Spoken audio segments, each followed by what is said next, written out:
I don't understand why people hate episode 6 of The Mandalorian. Episode 6 of The Mandalorian. It was great. It was a great Cameron, episode. it's not just great. It's one of my favorite episodes of the season. It's brilliant. I love Separatist stuff. Separatists. The Separatists is they're literally my favorite faction in all of Star Wars. Separatists, okay?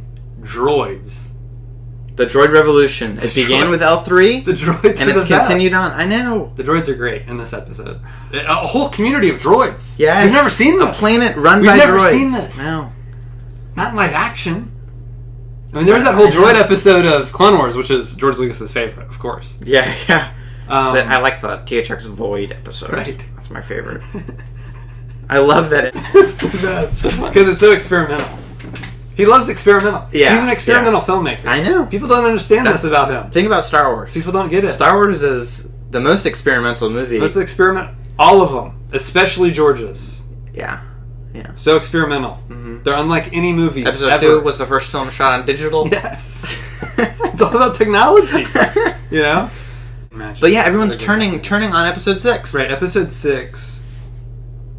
You know, Why? Like we said, Bryce Just Dallas because Howard, Jack Black made a cameo, they hate it. Bryce Dallas Howard was the greatest director in Star Wars, and now she's the worst because of one episode that the people didn't like.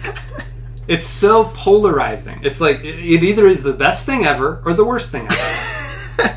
I don't understand. I don't know either. I get, Star Wars has never been that. No movie has. I know. It has to be that people only like the Star Wars that they experienced as a child. Right. That's what it has to be. Yeah. The Star Wars that you grew up with is the only Star Wars that there can be. Right. And that's why... And if anything challenges that, it's evil. Yes. That's why we grew up in the best era. The prequel era. Because, I grew up in the best era. I didn't even get any of the prequels. Okay. But those were the first... You saw those. Like, I had the complete saga. You had the 6 films. Yes. You had the 6 films. Yes. I didn't have the 6 films. But I did because I was young enough. Yeah. But I saw those in theaters. Mm-hmm. I saw the prequels in theaters. Mm-hmm. You got the sequels in theaters. Yes, which... Man, am I glad I saw those movies in theaters. Absolutely. Favorite. The thing is, people who didn't grow up with the prequels... Mm-hmm. People who saw the prequels as adults don't like the prequels. Mm-hmm. You know why? They weren't made for them. They weren't made for them, and they're not like the original trilogy. They're not like the originals at all. Completely different. George doesn't like doing the same thing twice. He hates it. He's a creative artist. But he also understands poetic synergy. And ring theory. Look it up. Yeah, ring theory. Exactly. He's a genius. It's like poetry. It rhymes. Yes. That's what I love about Star Wars is if you really pay attention, and Freddie Prinze Jr. talks about this and Sam Witwer say this all the time. Right. If you really pay attention to what's happened already in Star Wars, you should know exactly where we're going. Exactly. You should, in your mind, you should be able to fill in every gap. Yes. Because it's a pattern. Yes. It's a cycle. 100%. Characters repeat. The sequels got Stories this, repeat. too. I know. The sequels get it. That's why Rey is every Jedi. I know. Because they're all the same. Yes. They're all one. That's why Palpatine is all the Sith. I know. And he had to come back. Yes. He had to. It only made sense. If it wasn't Palpatine, it wouldn't make sense. This is the grandiose, epic conclusion. Yes. To this poetic It's epic. a 9-film saga. Yes. And it never ends. It will never end. It has no beginning That's and no why end. people... It's so annoying. Watch the trailer for Rise of Skywalker. Every generation has a legend. Every story has an end. The saga lives on. People, you know what the problem is? The saga never ends. The saga never ends. You know what the problem is? Star Wars fans can't read. That's the problem. Only opening crawls. Only opening crawls. Yeah. That's cool. Did you hear what's coming back to Star Wars movies? What? Opening crawls. Oh, good. Yeah. How long have those been missing? Just for Rogue One. And Solo. Solo has those Solo had a blue titles. Text. Yeah. Just wasn't a scroll. I'm glad the scroll is back though. People need to just grow up. I mean, people need to really and people need to let go.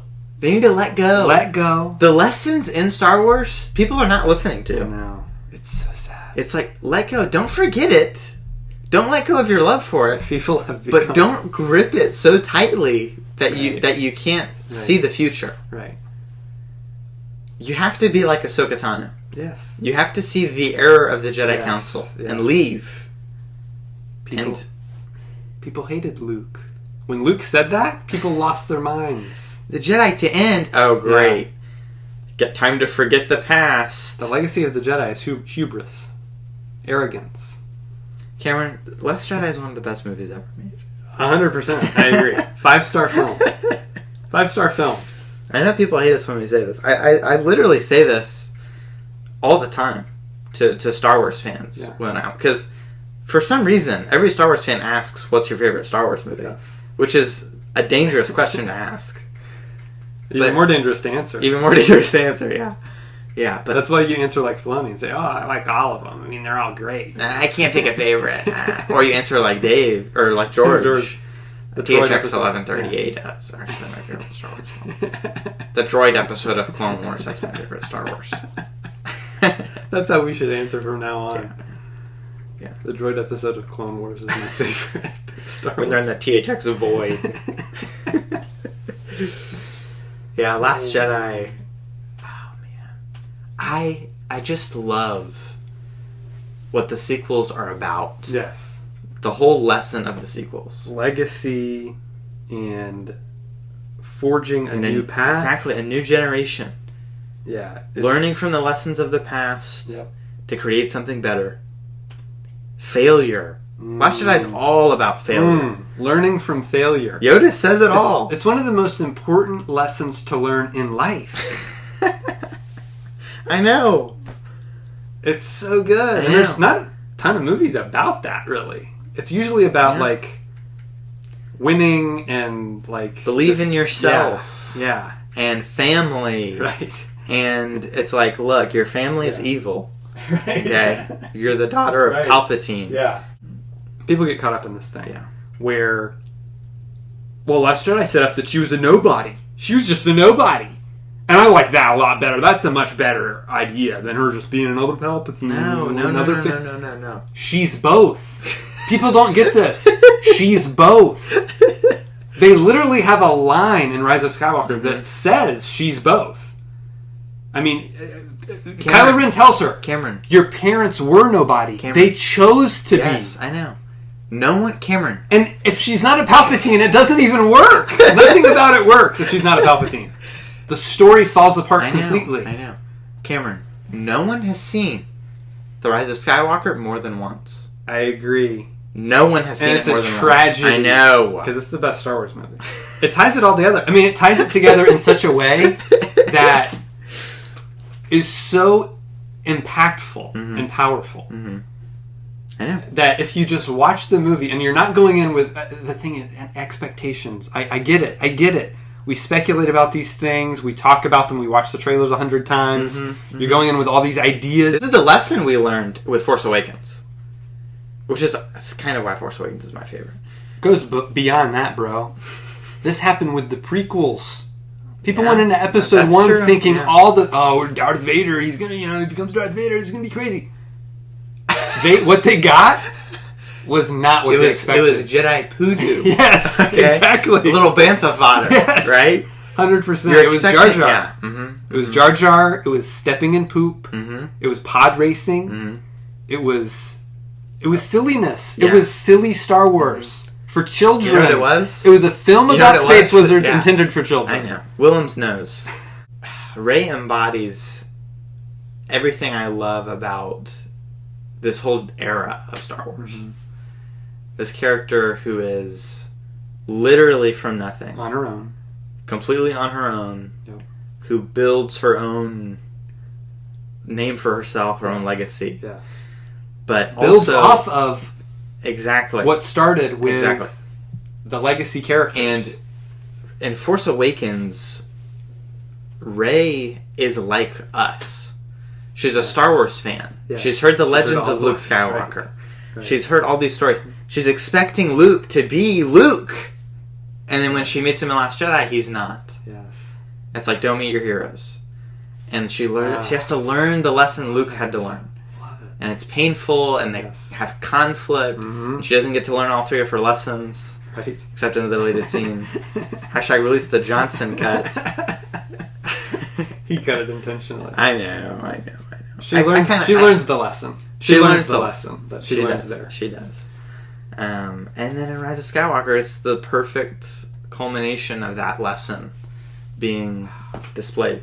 And it's not just Rey. It's every character. Every character has that part. Finn, it's Poe, it's Kylo Ren. Dude. Finn goes from being a brainwashed stormtrooper to being morally ambiguous, kind of leaning toward bad guy. Right. In Last Jedi. Yeah.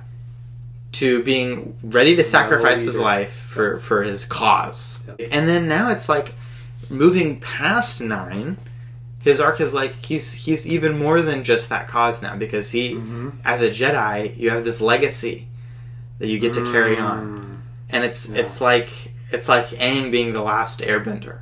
Right. You know what I mean? Where it's like, now you have this heritage, and like you have this ability that no one else has, and you have all this responsibility to. It is great. It is a great great saga, like we said. Mm-hmm. It's 9 movies. It's not even work perfectly together. It's everything working together. Yes. Not just the 9 movies, which are already like excellent. Sure. But everything in between. All of Clone Wars, all of Rebels, all of Star Wars droids, all of, just like everything, every little thing informs something else, or gives us a new perspective on something, or is building to the things that happened, where we're like, there's no explanation as to how Snoke was created, and how did Palpatine return? Who are all those hooded figures in the dark in Exegol? I don't understand any of this. And in Mandalorian, it's nothing but building to 100%. that.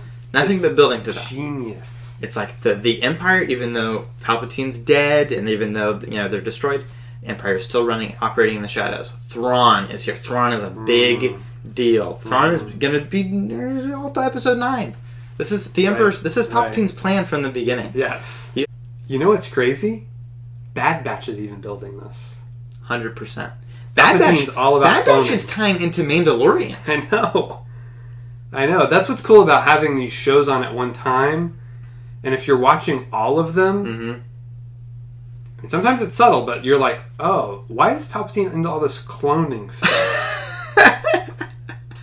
And then Mandalorian's like, hey, we got this Dr. Pershing cloner scientist. And you're like, oh, okay. Let's use the Mind Flayer on him. We're going to get him to do what we want with the cloning. The Mind Flayer, which was invented in Andor, the other show currently airing. Exactly. And we got Hux in the last episode. Hux's dad. Yeah.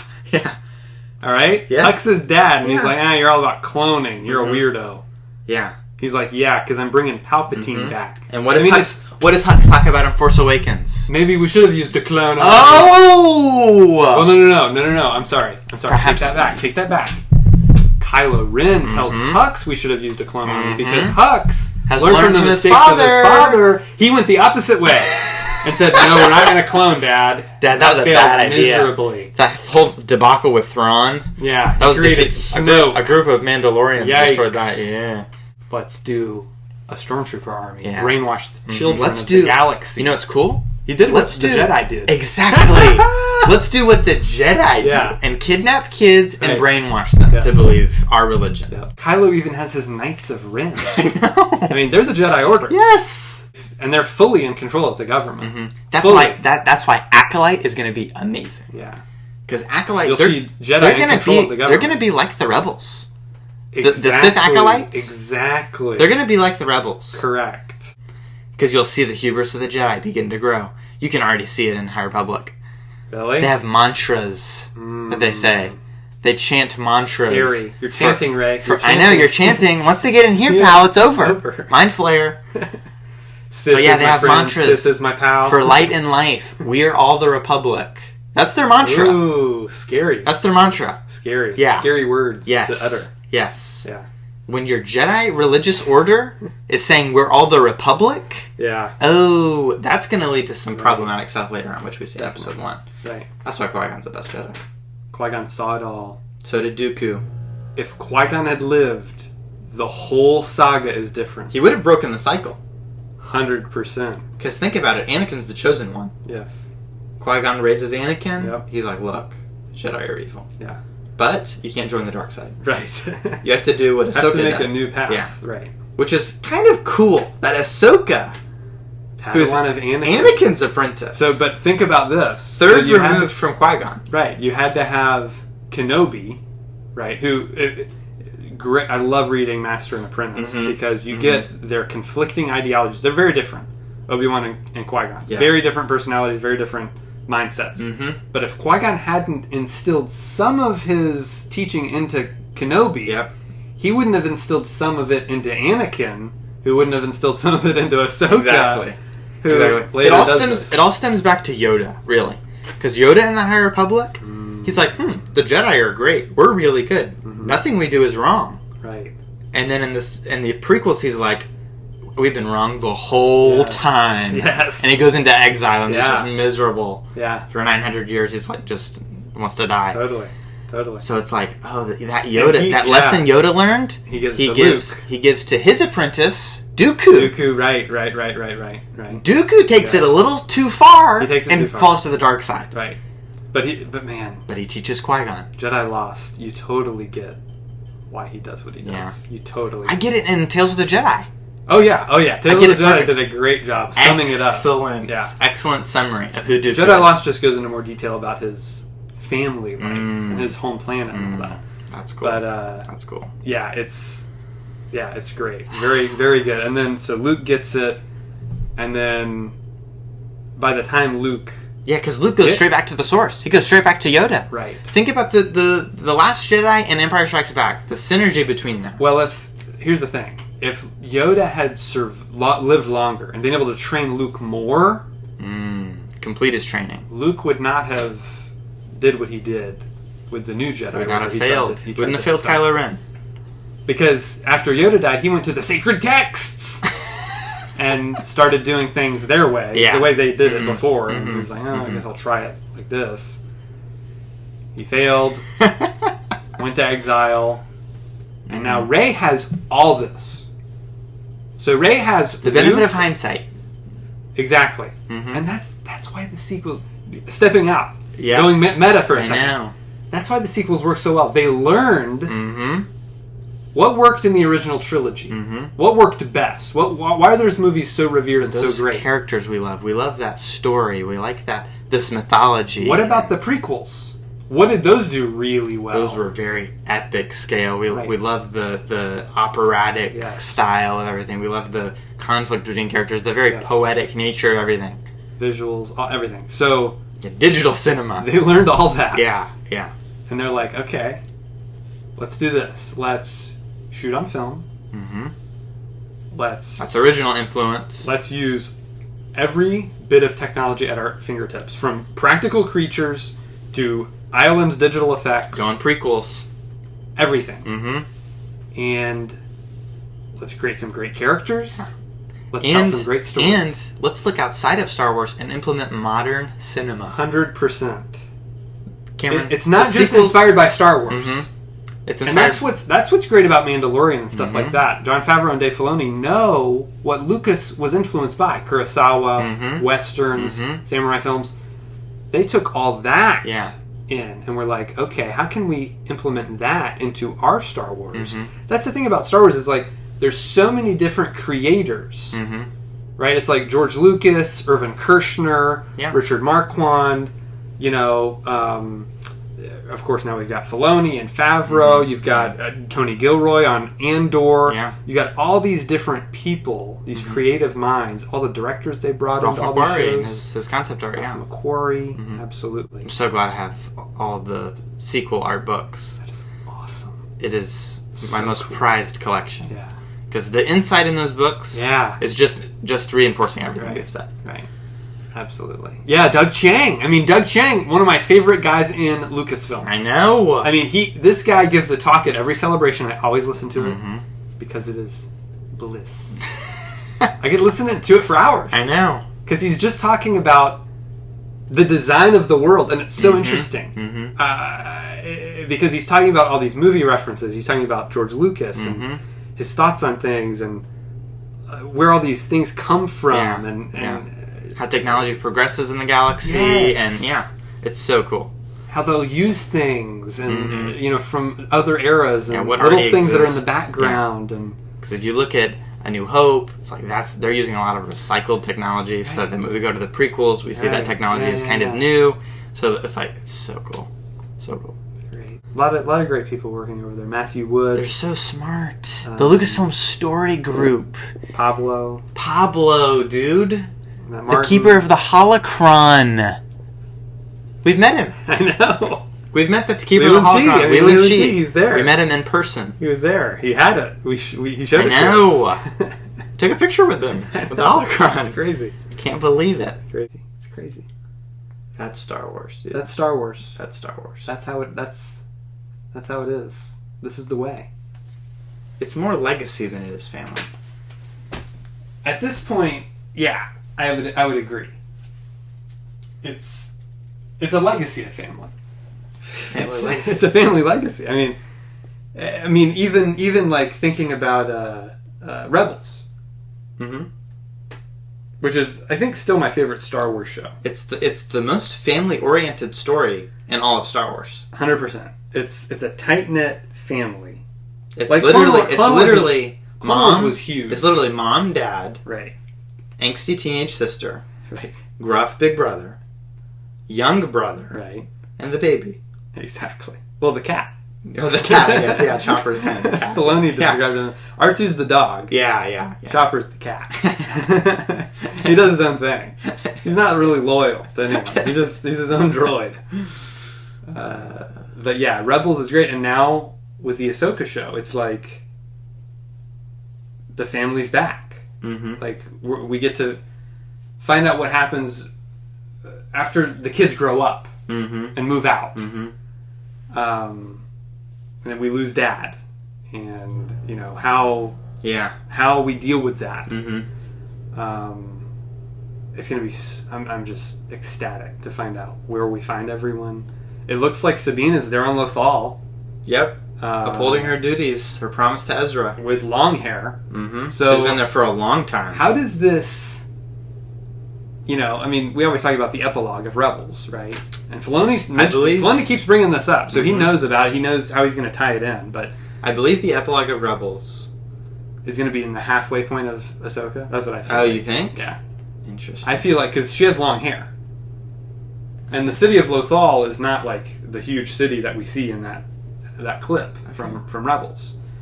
So I think Ahsoka shows up and she's like, "Hey, I've been doing this," and Sabine's going to be like, whatever. She's going to leave, and then she's going to come back, and Sabine's going to be full gear, short hair, helmet in hand. Ahsoka's going to be cloaked up. I'm thinking that specific shot Yeah. is we're literally on our way to get Ezra. Exactly. Sabine's like, tell me when you find It's either we're literally on our way to go get Ezra right now, right, or it's an attempt earlier to find Ezra that became fruitless. And it's like, now we have to find Thrawn. That's what I was thinking. Interesting. I was thinking that was our first attempt. We're going to go find Ezra. And they go... And Thrawn thwarts them. And they can't find him. Right. Like, they look everywhere. Right. And it's like, Ahsoka is still looking for Thrawn, but Sabine has to go back to Lothal. Yeah. That's what I I was thinking. It could go either way. Because that way we could have young Jason be a little older and Ahsoka, Jason Syndulla. Good point. Because Jason Syndulla, people are not expecting. They're not ready for Jason Syndulla.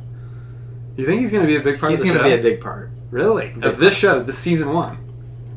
I think season 2. Maybe not. I think he'll show up. He'll definitely show up. He'll be an important character. Okay.